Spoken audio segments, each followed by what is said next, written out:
लाहौर में orange line metro train मंसूबा यहां आने वाले कल में सफरी सहूलतों के हवाले से मुफीद साबित होगा, जो आज शहरियों के लिए बेशुमार मुश्किलात का शिकार है। रिपोर्ट कर रहे हैं मलिक मुश्ताक।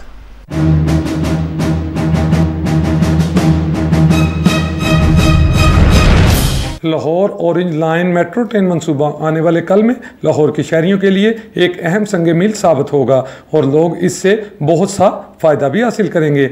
वहीं पे आज मंसूबे की तख़ीर के हवाले से लोगों ने शिकायत के अंबार लगा दिए। मंसूबे के दोनों तरफ रिहायशी लोगों के अलावा दुकानदारों का कहना था कि गर्द उड़ने से लोगों को मुख्तलिफ बीमारियों का सामना करना पड़ रहा है। बहुत सारे लोग सांस की बीमारियों में मुब्तला हो रहे हैं। लोगों का मजीद कहना था कि हुकूमत पंजाब को चाहिए कि मंसूबे पर काम करने वाली कंपनियों को वाज़ेह हदायत दी जाएँ कि रोज़ाना की बुनियाद पर बल्कि रोज़ाना कई बार पानी का छिड़काव किया जाए ताकि गर्द का उड़ना कुछ हद तक कम किया जा सके।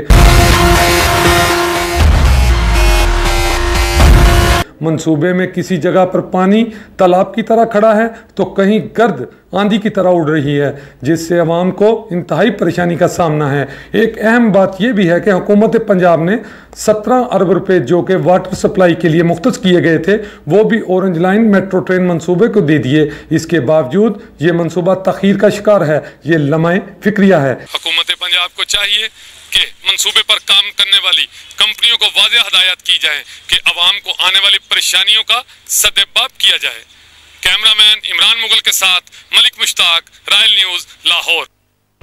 और इसी के साथ रॉयल न्यूज़ के इस न्यूज़ बुलेटिन से फिलहाल इतना ही। मजीद अपडेट्स के लिए विजिट कीजिएगा हमारी वेबसाइट royalnews.tv और देखते रहिए रॉयल न्यूज़।